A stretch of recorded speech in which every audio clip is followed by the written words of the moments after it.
껴서 잠깐 또 말씀드릴게요.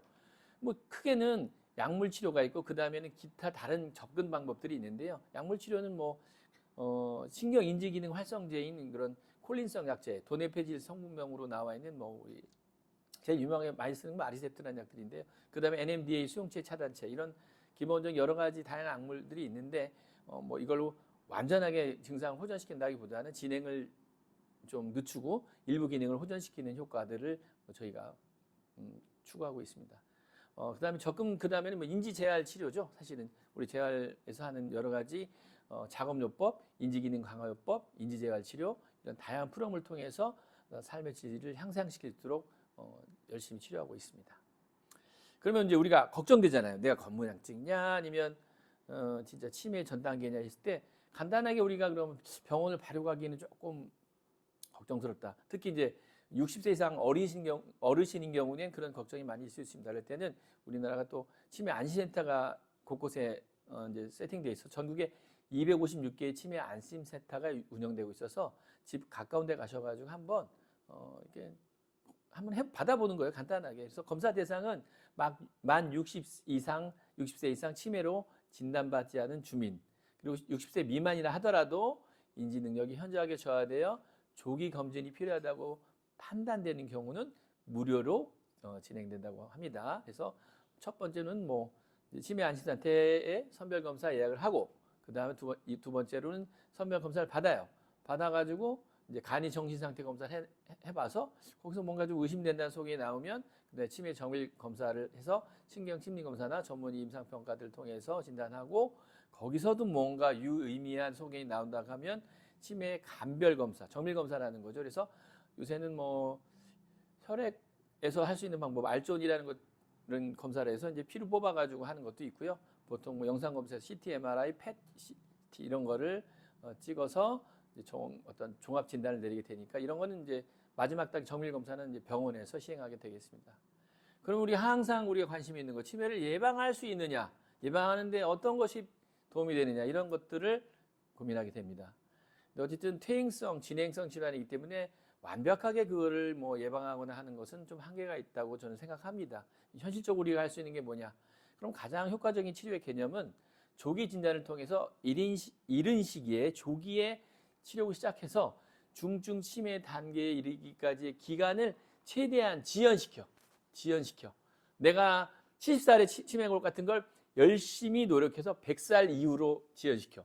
그럼 내가 어떤 나이가 들었을 때 삶의 질은 유지가 되는 거잖아요. 그래서 그런 거에 의미를 주로 두는 것이 좋고 그다음에 환자의 기능 상실을 최소화하고 보호자의 부담을 경감시키는 이런 개념으로 사회적 무게감을 감소시키는데 어떤 의의가 있다고 생각하십니다. 그래서 치매는 뭐 다양한 사람들에 있어서 후천적으로 오는데 원인도 여러 가지 다양하기 때문에 저희가 생각할 때 현실적으로 우리가 할 수 있는 노력은 무엇일까? 첫 번째, 정기적인 건강검진을 받습니다. 왜냐하면 여러 가지 원인 중에 뭐 알츠하이머도 그렇고 유전자적 원인도 있고 혈관성 치매 그럼 뭡니까? 혈관에 문제가 생기는 거예요. 그럼 혈관에 문제가 생기는 그런 병이 뭐가 있을까요? 고혈압, 당뇨, 고지혈증, 비만 이런 뇌혈관 질환에 영향을 미치는 주요 질환에 대해서 미리 진단을 받아서 적절한 약물을 투여하고 거기에 관리가 된다고 하면 역시 치매 위험성을 조금 더 낮추고 조기에 조금 뒤로 발병 시점을 뒤로 미룰 수 있지 않나 생각해서 정기적인 건강검진을 받는 것을 추천드립니다. 두 번째는 과도한 음주와 흡연을 피합니다. 어떤 건강 강좌에서 맨날 음주, 흡연, 전 뭐 흡연을 안 하고 음주는 별로 좋아하지 않기 때문에 그럼에도 불구하고 이런 음주와 흡연은 뇌세포를 파괴하죠. 그 자체로 알코올성 치매를 일으킬 수 있고 담배도 결국 니코틴이 뇌혈관을 갖다가 수축시켜서 뇌세포를 손상시키게 됩니다. 혈액 공급을 떨어뜨리기 때문에 그래서 이런 것 음주와 흡연을 피하는 것이 중요하고요. 세 번째, 이거는 정말 실천을 통해서 저희가 느끼고 있는 건데요. 적절한 운동이 필요합니다. 제가 주말에도 사실 오늘 강좌를 위해서 인지 전문가 과정을 갖다가 1박 2일로 공부를 별로 좋아하지 않는 제가 들었습니다. 그래서 하루에 8시간씩 들었더만 나중에 산소가 너무 필요한 거예요. 그래서 나가서 1시간 뛰고 오니까 머리가 맑아지는 걸 느꼈습니다. 그거 왜 그러냐? 뇌로 가는 혈액 공급이 늘어날수록 기본적으로 유산소를 하니까 거기다가 좀 근육도 좀 하고 그래서 저는 운동의 중요성에 대해서 다시 한번 강조드리고자 합니다. 저희 병원의 미션, 움직이세요, 살아납니다. 저는 확신하고 있습니다. 그래서 적절한 운동을 통해서 알츠하이머를 비롯한 여러 다양한 치매 위험성을 낮춘다는 것이 여러 연구를 통해서 알려져 있습니다. 걷기나 낮은 강도의 운동만으로도 인지기능 저하와 치매 위험을 낮출 수 있습니다. 또한 운동은 고혈압, 당뇨, 고지혈증, 비만 이런 뇌혈관 질환의 위험 인자를 좀 떨어뜨리는 효과가 있기 때문에 보호 효과를 가질 수 있습니다. 그 다음에 균형적인 영양을 섭취하는 것, 그 다음에 활발하게 두뇌를 사용하는 것. 활발하게 두뇌를 사용하는 건 뭡니까?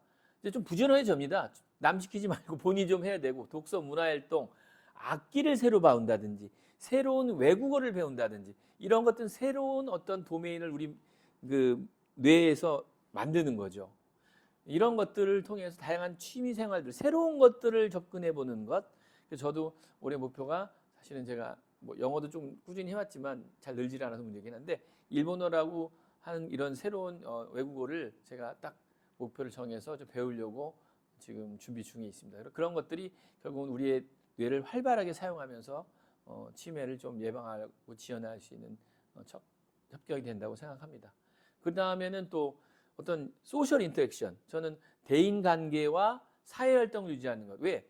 결국은 맨날 보던 사람도 좋은데 새로운 데 가가지고 새로운 사람들하고 관계를 형성하면서 말을 알리면서 제가 속칭 말하는 뻐꾸기를 알리면서 그 사람한테 서로가의 호감을 주고받는 이런 과정이 뇌 활성화에 굉장히 도움이 된다고 생각합니다. 왜? 일단 어텐션 하잖아요.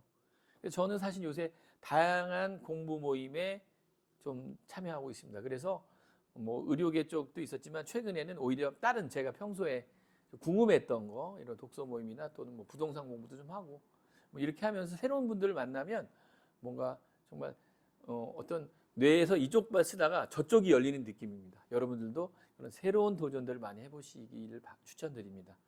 그 다음으로는 이제 우울증을 치료하는 거. 우울증, 저희 환자 입원 환자의 저는 3분의 2 이상 뭐 우리 저희가 뇌졸중 이런 뭐 다양한 회복기 환자가 있지만 있다고 생각합니다. 맨날 그런 주제와 유사한 증상으로 저한테 호소가 올라옵니다. 의사로서는 가장 편한 건 그냥 우울증 약 처방하는 거예요. 근데 제가 25년간 진료를 보면서 느낀 건 뭐냐면요. 약만으로 되는 건 아니라는 느낌입니다. 얼마 전에 정말 제가 힘들게 보던 환자가 있었습니다. 그분은 어떤 가정에 좀 불안한 부분이 있어서 10년 전에 이혼을 하시고 그때부터 우울증, 뭐 불안장애, 공황장애 있어서 약을 10년 동안 이만큼 먹다 오신 분이에요. 근데 이제 갑자기 또 뇌경색이 왔잖아요. 그럼 뭐 정신과 약 뭐 7, 8개, 뇌경색 관련된 약 7, 8개, 합치면 16개.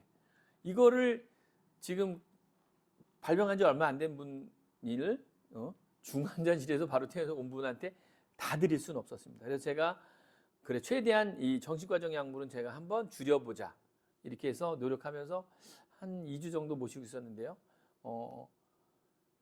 결국은 마지막에 웃음을 보이면서 제가 그런 얘기 했습니다. 계속 뭐 여사님도 부르고 이름도 부르고 그 집 아드님이 굉장히 효자였는데요. 마지막에 웃음을 보셨을 때 제가 그랬어요. 환자분 10년 동안 웃은 적 없죠? 그렇대요. 웃으니까 이쁘시잖아요. 주변에서 사람들도 이제 호감을 갖고 이 대화를 하게 되고 왜냐하면 정말 그 초반 한 열흘 동안은 밤에 잠을 한숨도 안 자시고 그냥 벽 두드리고 그러시라고 주변 환자들 엄청 힘들었는데 결국은 약은 많이 줄였으나 그분한테 뭔가 적절한 의미, 삶의 의미라든지 뭐 이런 거를 좀 논하고 뭐 했더니 증상이 좋아지는 걸 느낄 수 있었습니다. 그래서 저는 우울증 치료가 이런 뭐 치매뿐만 아니라 다양한 질병에 앓고 있는 환자들한테 대부분 찾아오게 되고 그것을 약으로만이 아닌 무언가 심리적 지지.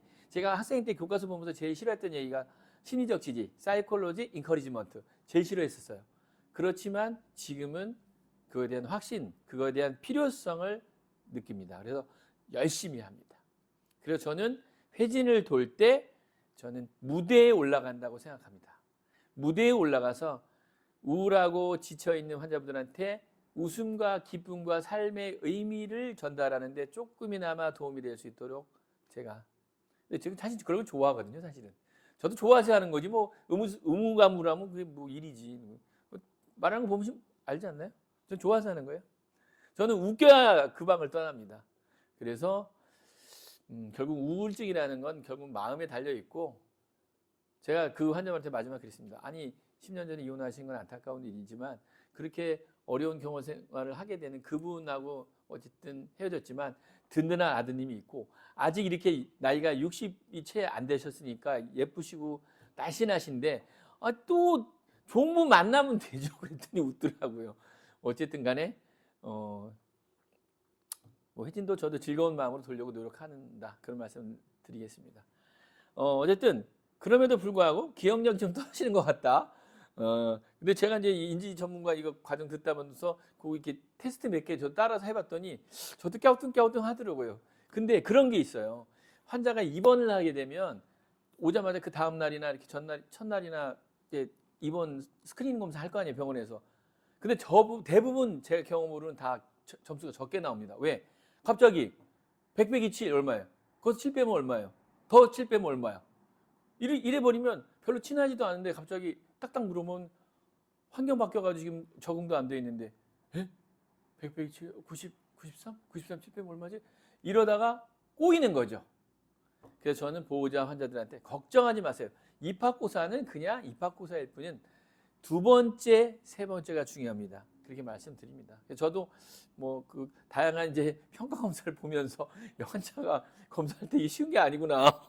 그래서 뭐 왜 이렇게 안 맞아 이렇게 얘기하면 안 되겠다는 생각을 이제 어제 공부하면서 주말 동안 들었습니다. 앞으로도 시간이 되면 인지 관련된 주제로서 다양한 섹터들을 나누어서 평가라든지 어프로치하는 것, 개인이 노력할 수 있는 것, 의료기관에 해줄 수 있는 것, 이런 것들을 나누어서 한번 시리즈로 영상을 만들어 보고자 생각 중입니다. 그래서 어쨌든 이런 퇴행성 뇌질환에 의한 비가역 치매인 경우는 현재까지 치매의 질병 건강을 바꿀 수 있는 치료법은 완벽하게 개발되어 있지는 않습니다. 그렇지만 지금 개발되어 있는 좋은 인지기능 개선제를 사용하면 치매의 증상을 완화시키고 치매로 인해 발생하는 심각한 장애를 이루는 기간을 상당 기간 늦춰줄 수 있습니다. 기억력 저하뿐만 아니라 치매에 동반되는 우울, 불안, 불면, 짜증, 분노, 의심, 배회, 이런 행동심리 증상들에 대해서 약물의 효과적인 조절이 가능하고, 동시에 치매와 수반된 가족 내의 심리적 변화와 갈등에 대한 중재, 전 보호자 상담 정말 열심히 합니다. 제가 일방적으로 얘기하는 거, 옛날에 원래 일방적으로 얘기하는 사람이었는데 지금은 먼저 듣습니다. 먼저 이분들의 얼굴과 표정, 그다음에 질문을 받고, 이렇게 그런 보호자로 느끼는 갈등, 어려움들을 듣고 거기서 또 환자도 2차적으로 영향을 받는 부분들을 최대한 파악한 다음에 면담을 해야 좋은, 그나마 좀 발전적으로 갈 수 있다고 생각하기 때문에 이런 중재 멋있는 것 같아요, 이 단어가 저는. 그래서 효과적인 지역사회 기반으로 치료와 돌봄을 위한 이런 평가와 계획 수립을 하는 게 전문가의 진료가 필요하다는 것을 한번 말씀드립니다. 그래서 치매 뭐 걱정되면 뭐 치매 안심센터를 가셔도 되고, 아니면 병원에 요새 뭐 가까운 데 많이 있습니다. 신경과나 재활학과 있는 병원에 가서 기초적으로 한번 진료하고, 또 인지치료실에서 그런 것들 다양한 검사를 통해서 어떤 위험도를 한번 체크해 본 다음에 본인이 노력할 수 있는 부분에 대해서 건강을 위해서 좀 더 경주할 수 있는 방법들도 고민하고, 그러면서 우리의 인생에 있어서 후반부에 찾아올 수 있는 이런 무서운 질병인 치매라는 질병을 조금 더 완화시키고 지연시키고 예방할 수 있는 노력들을 하는 것이 필요하다고 생각합니다. 오늘은 치매에 대해서 전반적인 개요에 대해서 한번 말씀드렸습니다. 다음번에 이어지는 시리즈에 대해서도 기대 많이 해주시기 바라고, 구독과 좋아요 눌러주세요. 감사합니다.